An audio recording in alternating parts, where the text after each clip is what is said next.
Are you looking for a car scanner that will help you do comprehensive diagnostics with lots of advanced features and not break the bank? Today I'm checking out this VDIAGTOOL VD70S scanner with full system diagnostics, bidirectional functionality, and 36 special functions, all running on modern hardware and using modern protocols. Let's get into it. All right, so the VDIAGTOOL VD70S, and the S is important here. I did a review of the VD70 Lite, and that's a slightly different scanner, but a lot of the functionality is the same, so I definitely recommend you check it out, as I'm not going into super detail on every function in this video. And a little bit of information on the actual physical device. This is a 7-inch touchscreen display, Android 10 quad-core CPU, 2 gigs of RAM and 64 gigs of memory. Also has an 18 watt-hour battery, so that's really nice to see. Hopefully it'll stay charged up and last a long time while we're using it. Now, what is the biggest difference? Well, this is wireless, but you can plug in a wire if you like, which is great. So you can connect it with a wire if you need to, but otherwise you can just use it wirelessly, and you can be outside of the vehicle. You can go basically anywhere as long as the dongle can reach the scanner. So that's super helpful. You can be in the engine bay working on the vehicle, and you don't have to have a long wire. I'm using it to put it on my steering wheel, so just a little bit easier to use. And we can see that it's connected by this green little dot right here. And that's a big benefit here. This is, I think, one of the only scanners that I've had sub $400 that is fully wireless. Of course, it has Wi-Fi for updates and all that stuff. And I did fully update this before getting into the car. One other thing you have to do is provide your email, register, and then activate this device. Yes, this has 3 years of free updates, but of course you can use it after even if you don't update it. With all of that out of the way, let's jump straight into it. Now, this has really nice hardware, but what I really like is actually the software. It's really fast.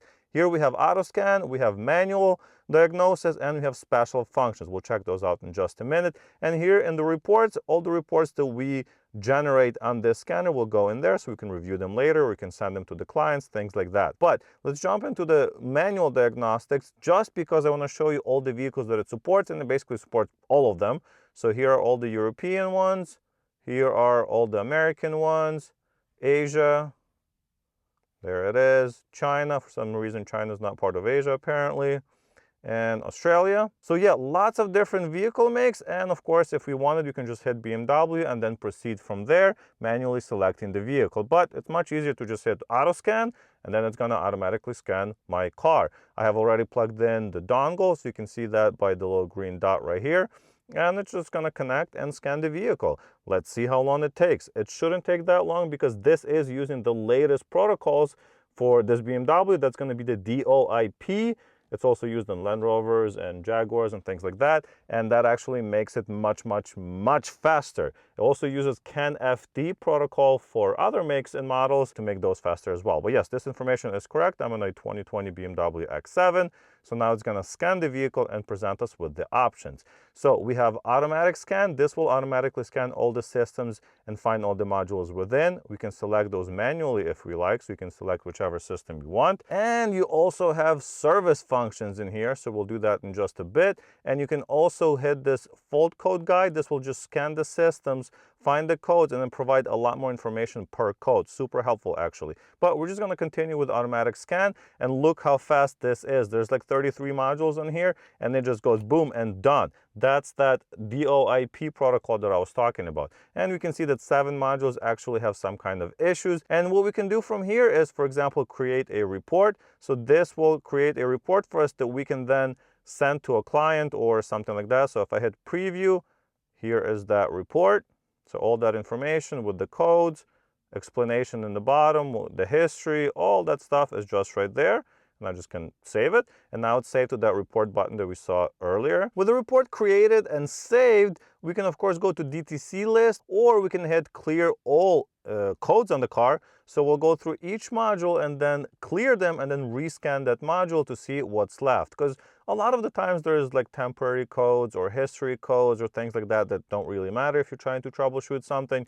So we can do that and see what's actually left. Those are going to be the permanent codes that are actually an issue. So as you can see, we only have one code after it's done scanning, and we can click on that and see what that actually is. Looks like there's a tailgate opening. Yes, this is unknown code in this car, as I've removed that function from this vehicle, but that doesn't matter in this video. Either way, we can go into diagnostics, for example, here, and what that will do is scan the module and give us a lot more in-depth information here. So we can get ECU information, we can read the trouble codes individually, just like that. We can have a report just on this code if we like. We can also try to clear it. Of course, it's not going to clear because this is a permanent code. Then if we read it again, it's going to be back. But it's the same function as clearing the codes for all of the modules, but just on one module. So what else can we do in here? Well, we can go to live data. And what we can actually see here is really important. We can see live data or sensor data or whatever data that you have from that individual module. So you can do this on any module. On most other scanners, you can only do that for the engine or transmission modules. Not here. You can pretty much do that on almost any vehicle and basically on any module that supports it. And here's all the information that we can see in here. Look how much stuff is in here. So for example, we can go into instrument cluster, just like that. And look at that, we have all of this information just from this one section of the module, and there's this many sections, and in each one there's a lot more information. So we can basically go into any of these. So for example, we can go to window crank, just go in here, and here's all the data. So now it's telling us, okay, closed, closed, closed, some temperature information, but you can see what I mean here. All of this information is easily available on any module that you want. As an example, we can go to electric steering column adjuster. So this thing right here. So if I operated, see it says up, down, up, reverse, forward. So it shows you that stuff live. And of course, when you're troubleshooting something on the car and you're trying to figure out what is the problem, that's super important. The second really cool thing in here is actuation testing. This is our bidirectional functionality. Activation and bidirectional scanners used to be very expensive, so I'm happy to see that even a $400, sub $400 scanner can do this now. And look at all this stuff, right? There's all the stuff that we can manipulate on the vehicle. As an example, we can go to, all right, well, let's just do that. So we can move the steering wheel just using this scanner. So we can go, let's say, inclination down. So we're going to go column down, activate. As you can see, my hands are right here. And it goes. Activate. See how helpful this is? And this is just one thing on one module, right? So there is a million things like this you can do on a vehicle. You can trigger the wipers, you can trigger the lane change warning, you can do anything. This is just one module. You can do this on every single module. So if you need to, for example, trigger injectors, you can do that. If you need to activate LEDs to see if they're burnt out or not, you can do that. You can turn on fans in the engine, so you can turn on the electric fan. You can trigger the oil pump if it's electric. You can trigger the coolant pumps. Anything on the vehicle you want to trigger, you can basically do that from here. So yeah, super happy with how quickly everything is. Also, you can see how quickly it jumps between menus and how quickly it connects to the car. Now, another very powerful feature on here is the service function. So if you go in here, you see quite a few things. So if you go into maintenance, for example, we can see that you can do like service resets and maintenance corrections, kind of boring stuff. But if we go into powertrain, you can see all of this stuff that can be basically manipulated on this vehicle. Now, this is a little bit dangerous if you don't know what you're doing, so please only do stuff that you understand. But if you go into engine electronics, for example, we can change adjustment value reset, we can do fuel quality identification, we can activate the fuel pump control electronics, we can check the coasting system, engine oil quantity, we can check from here. We can also check engine modifications, tons of stuff in here. You can activate things after like replacing starters and other things in here. And if you go into expert mode, we can start measuring things on the vehicle. So for example, when the vehicle is stationary, we can continue and we can check all of this stuff. So fuel system, warm-up temperatures, how that's working. You can do the smooth running control, so it will check for misfires and things like that. So this is the OE-level type of functionality. You're not going to see this on a lot of other scanners. Now, the last thing I wanted to show you is actually the special functions. It's similar to what we just saw, but this is a lot more simplified, I would say. All of this functionality is kind of simplified and made it easy to see from one menu, right? So the more commonly used ones. So you can do like coolant bleeding, suspension work, speed limit sets, high voltage battery stuff. And I tested this on my i3 and it actually shows a lot of cool information. Mobilizer reset, control unit resets. One thing that I forgot to mention, you can actually program new control units using this scanner from that previous menu.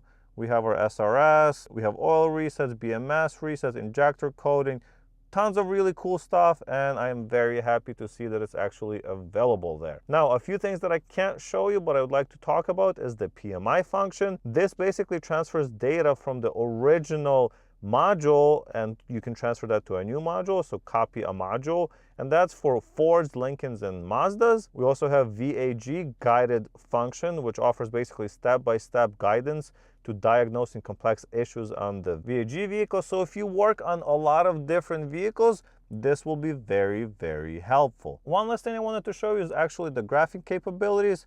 So I just selected 8 random live data points, go to custom. So that shows just those 8 now. You can go to this chart and go to a graph. So now we have 8 different graphs. We can also do a 2D graph. So now it combines all of them at the same time, and we can make it full screen. Now if I rev it up, you can see all the data changing. So when you're troubleshooting, obviously very helpful. In my opinion, the VD70S provides professional level diagnostics features at a price point accessible to semi-professionals, professionals, and making it a valuable tool for serious car enthusiasts, professional mechanics, and advanced users. Of course, if you'd like to purchase yours, you can check out the links in the description. Like the video if you liked it, subscribe to the channel for more videos like this, and basically anything related to vehicles and solar power. Thank you so much for watching, and I'll see you in the next one. Bye!